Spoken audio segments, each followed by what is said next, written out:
Welcome to blue சட்டை. இது நம்மளுடைய பிக் பாஸ் ரிவ்யூ. ஸோ நேற்று ரிவ்யூவில் தான் சொல்லியிருந்தேன், ரவீந்தர் சாரோடைய உருவத்தை வச்சோ பிசிக்கல் எபிலிட்டிஸை வச்சோ ஐயோ அவரால் முடியாது, அவர் பாவம், அவர் சீக்கிரம் வீட்டுக்கு போனால் நல்லது, ரொம்ப கஷ்டப்படுவார், இந்த மாதிரி வந்து நல்ல வேஷம் போட்டு நெஞ்சு நக்கிற மாதிரி நாமினேட் பண்ணுறதை தயவு செஞ்சு நிறுத்துங்கடா.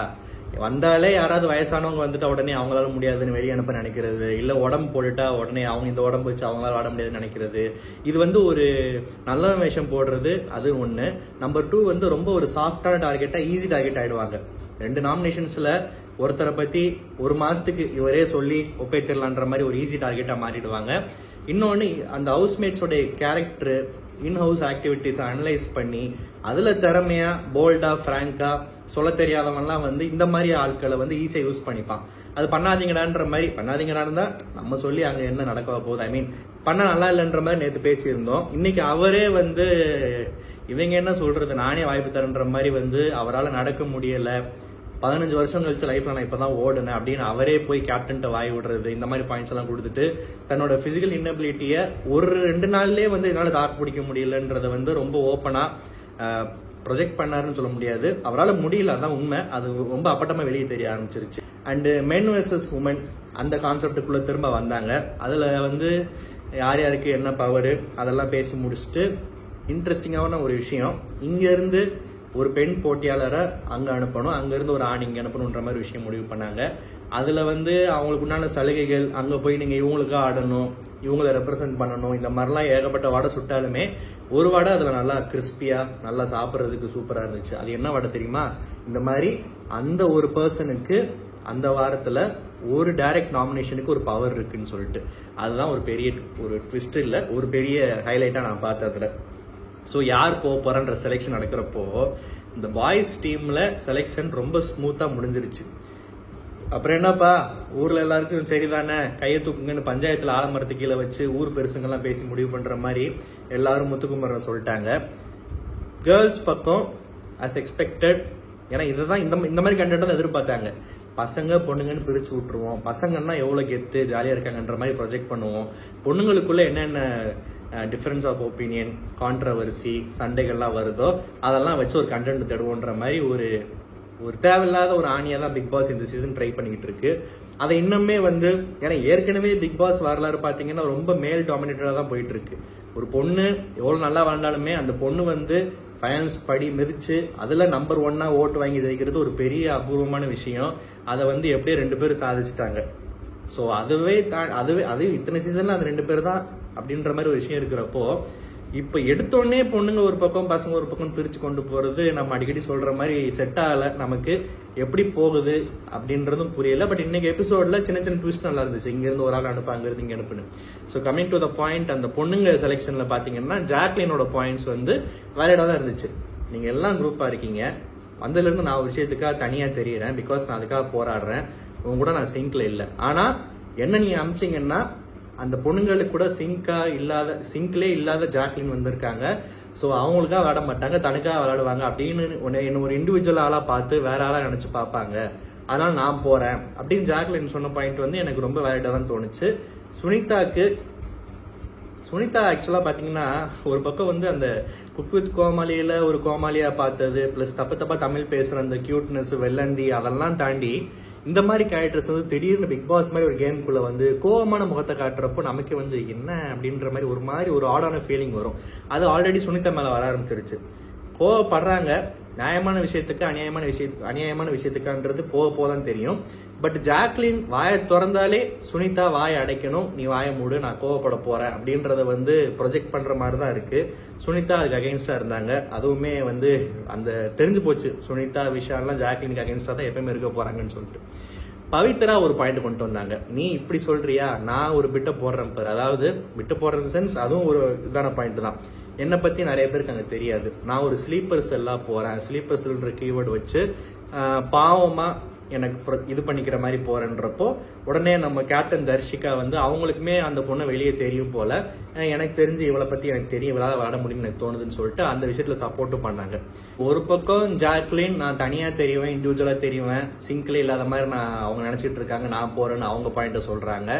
இந்த பொண்ணு அதுக்கு நேர்மாறா, அதுக்கு ஆப்போசிட்டா நான் வந்து ஒரு பாவமான கேரக்டர் மாதிரியும் எனக்கு பத்தி அவங்களுக்கு எதுவும் தெரியாது, ஒரு ஸ்லீப்பர் செல் மாதிரி நான் அமைதியா போயிட்டு என் வேலையை பார்த்துட்டு வரேன் அப்படி இவங்க சொல்றாங்க. நடுவில் தர்ஷாக்கும் இந்த ஆப்பர்ச்சுனிட்டி விடக்கூடாது, நம்மளும் மூக்க நுழைக்கணும்னு சொல்லிட்டு அதுவும் மூக்க நுழைக்குது. ஆக்சுவலா இதுக்கு ஆசைப்படுறது தப்பே இல்லை, ஏன்னா 2 பக்கம் ஒரு டீம் மாதிரி போயிட்டு இருக்கு.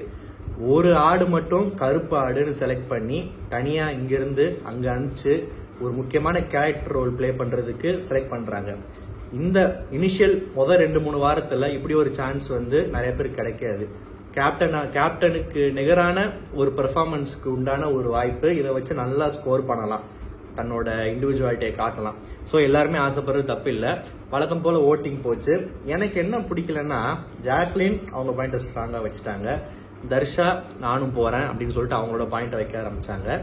இந்த பவித்ரா பொண்ணு அதோட பாயிண்ட்ல ஸ்ட்ராங்கா இருந்தா ஓகே, எல்லாருமே ஸ்ட்ராங்கா பேசுறாங்கப்பா, ஓட்டிங் போடுங்க, யார் ஓட்டிங்னு பார்க்கலாம், அதுக்குள்ள என்ன நடக்குது பேசி முடிவு பண்ணுங்கன்றப்போ டக்குன்னு வந்து ஜாக்லின் என்ன பண்ணிருச்சு, இந்த பாவமான இதெல்லாம் வச்சுக்கிட்டுன்ற மாதிரி அந்த கீவோட ரொம்ப ஸ்ட்ரெஸ் பண்ற மாதிரி சொல்லி காட்டுறப்போ டக்குன்னு நம்மளே பாக்குறப்போ வந்து இந்த பாவன்ற இதை வச்செல்லாம் அனுப்பாதீங்க அப்படின்றப்போ பவித்ராவை இன்டெரக்டா அடிக்கிற மாதிரி தான் தோணுச்சு. அது என்னதான் ஜாக்லின் இல்லைன்னு சொன்னாலும் எனக்கு இடமே அப்படிதான் தோணுச்சு. அடிச்சாலுமே ஸ்ட்ராங்கா பேசியிருக்கலாம். அப்புறம் ஓட்டிங் நடந்துச்சு. ஓட்டிங் அப்போ பாத்தீங்கன்னா அதுலயுமே வந்து 2வது வாட்டி ஓட்டிங்க வைக்கிறீங்கன்ற மாதிரி பவித்ராக்கு அது பிடிக்கல. இந்த பவித்ரா பொண்ணு வந்து ஒரு மாதிரி ஒரு இமேஜ் மெயின்டைன் பண்ணிட்டு இருக்கிற மாதிரி தோணுச்சு. டக்குன்னு கண் கலங்க எமோஷனலாகி அழுதுட்டு ஒரு ஓரமா போனோடனே ஐய சின்ன பொண்ணாணி ஏன் இதுக்கே இப்படியா, இன்னும் எவ்வளோ நாட்களுக்கு என்னென்னமோ பார்க்க வேண்டியது இருக்குன்ற மாதிரி தோணுச்சு. ஸோ அந்த இடத்துல ஒரு பொண்ணு அழுதுட்டு கோச்சிக்கிட்டு போனது வந்து நிறைய பேருக்கு வந்து இதுதான்ப்பா இந்த பொண்ணுங்களே ஒழுங்கா பேசி முடிவெடுக்காதுங்க, அதுங்களுக்குள்ளேயே சண்டை போட்டுக்குங்க, ஒண்ணு கண்ணை கசக்கிட்டு போயிடுச்சுன்ற மாதிரி ரொம்ப ஒரு அந்த ஸ்டீரியோ டைப்புக்குள்ள கொண்டு வர்றதுக்கு உண்டான பாயிண்ட்ஸ் அவங்களே தந்த மாதிரி ஆயிடுச்சு. ஸோ அழுகாம ஸ்ட்ராங்கா பேசி அதே மாதிரி இருந்திருக்கலாம். அப்புறம் தர்ஷாவுமே வந்து ஓட்டிங் போடுறப்போ இந்த தர்ஷிகா வந்து பவித்ரா ஓட்டு போட்டப்போ ஏன் அவங்க உங்க ஃப்ரெண்டுனாலேயா அப்படின்னு ஒரு தேவையில்லாத பாயிண்ட்டை விட்டு ஒரே கூச்சல் குழப்பமா மாறிடுச்சு. அதுக்கப்புறம் வந்து ஒரு வழியா பேசி முடிவு பண்ணி ஜாக்லினா சுனிதாவோட கோவத்தை வச்சே பேசி எல்லாருமே ஓரம் கட்டிட்டாங்க. பவித்ராவா தர்ஷாவன் வரப்போ 2 பேருமே பேசிட்டு அங்கேயுமே வந்து தர்ஷா விட்டு கொடுக்குற மாதிரி இருந்துச்சு. பவித்ரா பாவமான மூஞ்சி வச்சுக்கிட்டு ஏதோ வந்து அரை மனசா நடிக்கிற மாதிரி ஒரு பக்கம் உள்ளுக்குள்ள சந்தோஷமா ஆஹா நம்மளை விட்டுட்டாங்க பண்ற மாதிரி ஏத்துக்கிட்ட மாதிரி தான் இருந்துச்சு. லாஸ்ட்ல பவித்ரான்னு சூஸ் பண்ணிட்டாங்க. நான் முதல்ல சொன்ன மாதிரி பாய்ஸோடது டக்குன்னு ஒரே சீன்ல டக்குன்னு ஒரே ஷாட்ல முடிச்சிட்டாங்க. ஏதோ வந்து டேக் ஓகே ஆக்ஷன் 1 2 3ன்னு எல்லாமே முடிச்ச மாதிரி முத்துக்குமரன் சொல்லிட்டு போயிட்டாங்க. அதுக்கப்புறம் இங்க வந்து செலக்ட் பண்ணி முடிச்சதுக்கு அப்புறம் ஜாக்லின் அந்த விஷயத்த மைண்ட்ல வச்சுக்கிட்டு அதுக்கப்புறம் ஜாக்லின் அழுக ஆரம்பிச்சிருச்சு. அண்ட் சம்பந்தம் இல்லாத ஏதோ பாயிண்ட் எல்லாம் சொல்லிச்சு. உங்க 3 பேருக்கு அவளை வெளியே தெரியும், என்ன தெரியாது, சோ அதுவே அவளுக்கு ஒரு அட்வான்டேஜ் தானே அப்படின்லாம் என்னென்னமோ வளருச்சு. அதுக்கு இல்லம்மா அது அட்வான்டேஜ் இல்லை, எனக்கு அவளை தெரியும் இந்த சென்ஸ், அவ எப்படி போய் விளையாடுவா அவளால முடியும்ன்றது தெரியும்ன்றதை வச்சு நான் சொன்னேன், உன்னோட பாயிண்ட்ஸ் நீ பேசு அப்படின்னு சொன்னாங்க. எனக்கு என்னமோ வெளியே அதான் அது ஒரு பேசிக்கா அது ஒரு லாஜிக் தானே, எனக்கு அவனை பத்தி தெரியும், அவனால முடியும்னு நினைச்சா நான் அவனுக்கு ஓட்டு போறேன் அந்த மாதிரி தான் அந்த பொண்ணு சொல்லிச்சு. அப்புறம் இந்த பொண்ணு அழுக ஆரம்பிச்சிருச்சு. இந்த பொண்ணு அழுக ஆரம்பிச்ச உடனே எல்லாருமே போய் ஆறுதல் சொல்ல அப்படி இப்படின்னு இந்த ஜெஃப்ரி பையன் வந்து ஜாக்லினை ரொம்ப அக்கா அக்கான்னு சொல்லிட்டு அழுதா ஆறுதல் சொல்றதுக்கோ பேசுறதுக்கோ அப்படியே பண்ணிக்கிட்டு இருக்கான். எடுத்த உடனே இந்த அக்கா தம்பி சித்தப்பா பெரியப்பா இந்த உறவுகளை உடைச்சிட்டாலே வந்து எல்லா சீசனுமே நல்லா இருக்கும். சில நேரம் இந்த உறவுகள் உருவானா அதுலயுமே ஒரு காண்ட் இருந்தாலுமே அதை வச்சு ஒரு கண்டென்ட் வரும். பட் ஜெஃப்ரின்ற பையனுக்கெல்லாம் வந்து இண்டிவிஜுவலா விளையாண்டா நல்லது. இப்படிதான் அசல் கோளாறுன்னு கம்பேர் பண்ணல, அது வேற ரகம். அது அசல் கோளாறுன்னு ஒரு ஆர்வ கோளாறு என்னென்னமோ பண்ணி விட்டுட்டு எல்லாருமே காரி துப்புற மாதிரி கெட்ட பேர் வாங்கிட்டு போச்சு. ஜெஃப்ரி பையன் அவங்க அம்மா ஆசையை நிறைவேற்றுறதுக்கு உள்ள வந்திருக்கான். கண்டிப்பா அக்கா தம்பி இந்த பாச வலை இந்த மாய வலையில எல்லாம் தேவையில்லாம கிரிஞ்சா மாட்டி சுத்திக்கிட்டு தன்னோட கேம் பிளேக்கு எடுத்துக்க மாட்டான்னு நினைக்கிறேன். போதான் தெரியும். அப்புறம் ஹவுஸ் ரூல்ஸ் பத்தி பேசினாங்க. அதுல கேப்டனுக்கு உண்டான பவர் என்ன அப்படின்றத பத்தி ஒரு விஷயம் ஆரம்பிச்சது. அது ரவீந்தர் சார் என்னென்னமோ சொன்னாரு, நாமினேட் பண்ண முடியலன்றதே உனக்கு ஒரு பவர் தானே அப்படின்லாம் ரொம்ப வாய்ஸ் ரைஸ் பண்ணி பேசினாரு. பிக் பாஸ் தர்ஷிகாவுக்கு என்ன சொல்றது, கேப்டன் பேரு தர்ஷிகா தானே, தர்ஷிகாவுக்கு தர்ஷிகாவுக்கு என்ன நினைச்சோ அதுக்கேற்ற தீர்ப்பு கொடுக்குற மாதிரி தான் அந்த பாயிண்ட் சொன்னாரு. பட் ரவீந்தர் சார் சம்பந்தம் இல்லாம ஏதோ இப்படிலாம் ஏதோ பண்ணிட்டு இருந்தாரு. லாஸ்ட்ல அந்த பொண்ணுக்கு எல்லா பவர் இருக்கு, எங்க வேணாலும் போனாலும் வரலாம். ஆனா அதுல ஒரு ட்விஸ்ட் என்னன்னா, ட்விஸ்ட் இல்ல, அதுல ஒரு முக்கியமான ஹைலைட் என்னன்னா ஏன்னா யூஸ் பண்ணிப்பாங்கல்ல, மிஸ்யூஸ் பண்ணிப்பாங்க. கேப்டன் தான் அங்கே போய் தண்ணி பிடிச்சிட்டு வாப்பா, எனக்கு அந்த இதை எடுத்துட்டு வா, எனக்கு அந்த சாப்பாடு கொண்டு வான்னு ஈஸியாக பேசிடுவாங்கல்ல, அது ஒரு பிரச்சனை வரும். உங்களுக்கு என்ன வேணுமோ அதை பண்ணிக்கலாம்னு சொல்லிட்டு தெளிவுபடுத்திட்டாங்க. அப்புறம் இந்த உப்பு மிளகா காரம் அது இதுன்னு வச்சு என்னென்னமோ மொக்க போட்டு என்னென்னமோ பண்ணிட்டு இருந்தாங்க. நான் கூட யோசிச்சேன், ஆமால இப்பெல்லாம் பிக் பாஸ் வந்து ஒரு காலத்துல எப்படிப்பட்ட ஷோவா இருந்துச்சுன்னா ரொம்ப ஆர்கானிக்கா, இதுதான் ஒரு வீடு, இத்தனை கேரக்டர்ஸ் இருக்கீங்க, ஒரு கம்ப்ரஸ்ட் வெர்ஷன் ஆஃப் ஒரு சொசைட்டி இருக்கு, உங்களுக்குள்ள ஒத்து வாழ ட்ரை பண்ணுங்க, ஒத்து வரலன்னா சண்டை போடுங்க, நடக்கிறது நடக்கட்டும்னு எல்லாமே ஒரு ரொம்ப ஒரு நேச்சுரலா இருந்துச்சு. இப்ப இந்த 2-3 வருஷமா எப்படி ஆகி போச்சுன்னா எல்லா எபிசோட்லயும் எவனுக்காச்சும் சண்டை மூட்டி விடணும். சண்டைன்றது நேச்சுரலா வராட்டியுமே ஏதாவது ஒரு சண்டையை உருவாக்குறதுக்கு ஏத்த மாதிரியே சில ரூல்ஸ் சில டாஸ்க திணிக்கிற மாதிரி இருக்கு.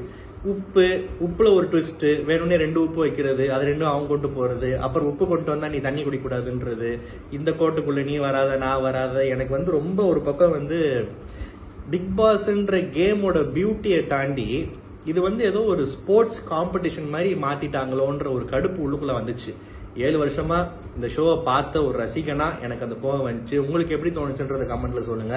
ஸோ உப்பெல்லாம் வச்சுக்கிட்டு ஏதோ ட்ரை பண்ணாங்க, கடைசியில் அது சப்பையா முடிஞ்சிருச்சு. அதை வச்சு ஏதாவது வந்து பெருசா ரொம்ப ஸ்ட்ரிக்டா அவங்க ஸ்டாண்ட்ல நிக்க போறாங்கன்னு பார்த்தா எங்களுக்கு ஒன்று கொடுத்துருங்க, நீங்க உள்ள வந்துக்கோங்கன்ட்டாங்க. அப்புறம் ரவீந்தர் வந்து அவர் 5 நிமிஷம் டைம் தர தண்ணி பிடிச்சிக்கோங்கன்ட்டாரு.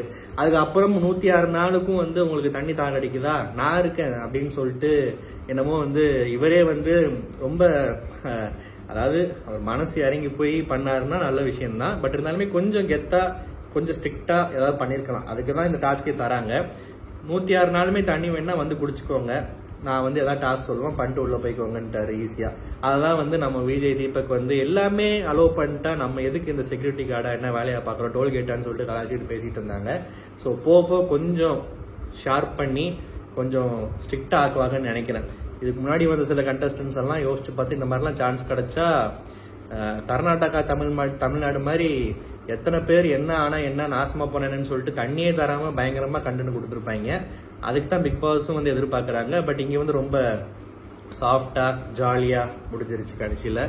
அப்புறம் வந்து அதான் எல்லாத்துக்குமே பெர்மிஷன் கிராண்டட், உள்ள வந்துக்கோ போய் கை கழுவிக்கோ, இப்படியே தான் போச்சு.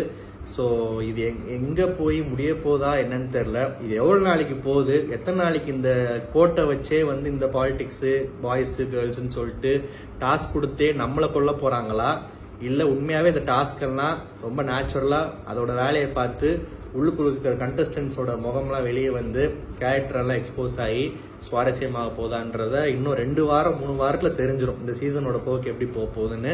நீங்க என்ன நினைக்கிறீங்கன்றத கமெண்ட்ல சொல்லுங்க.